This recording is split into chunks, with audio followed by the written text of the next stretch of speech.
Happy Wednesday. Today is Wednesday, November the 2nd, 2022. Today's daily Bible readings come to us from Psalm 142, Habakkuk 3:17 through 19, Luke 19:11 through 27, or you could have read Psalm 50, Amos 5:12 through 24, and then Luke 19:11 through 27 again. I am going to take a look at the text from Habakkuk because how often do you really get to say Habakkuk?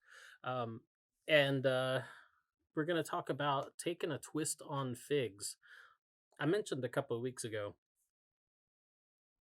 how Jesus felt about his figs. Took them really seriously, right? We were in Mark, and I believe it was Mark, and it was the episode in Mark where he curses the fig tree. It also shows up again in Matthew, and as a matter of fact, that came up earlier today, when I was doing Bible study with a student, and we were talking about that part in Matthew. It's in Matthew, it's in chapter 21. In Mark, it's in chapter 11, about the cursing of the fig tree, because it had no fruit on it. So if you remember, like in Mark's version, he goes to the fig tree looking for fruit, and we're told, even though it's not the season for figs, to be on the tree, finds no fruit on it and curses it. Goes, cleanses the temple, comes back out, boom, fig tree dead. And then in Matthew, he cleanses the temple, has this conversation about, like, hey, don't tell the kids not to come to me, and then finds the fig tree with nothing but leaves on it and curses it, and boom, right away it withers up. So though the fig tree, it doesn't, it's bad day for figs, right? Because Jesus loves him some figs, apparently.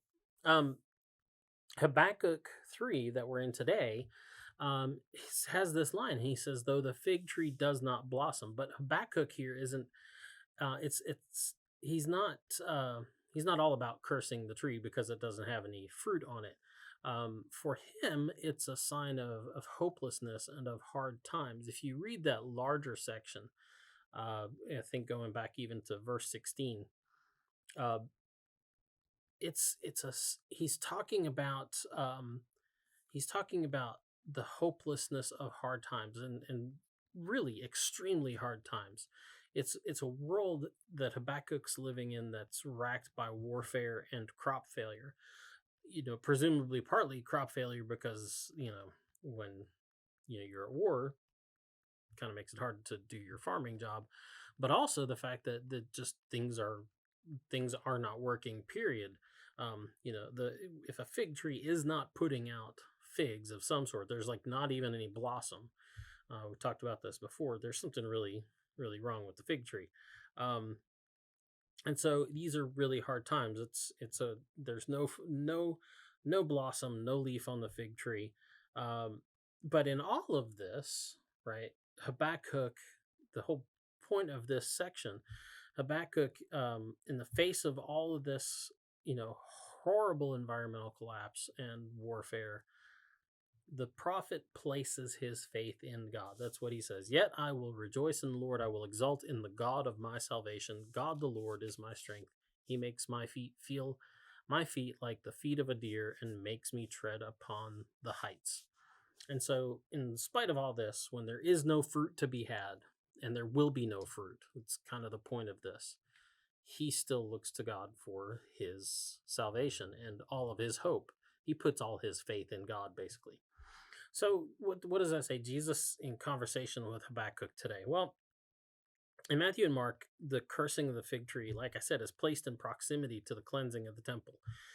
In Mark, like I said, it's the story of the fig tree really highlights the cleansing of the temple. So you have Jesus finds a fig tree, no fruit, curses it, cleanses the temple. Jesus finds the fig tree dead.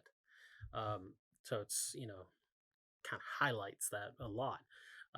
So it definitely is saying something about the fruitfulness of the temple.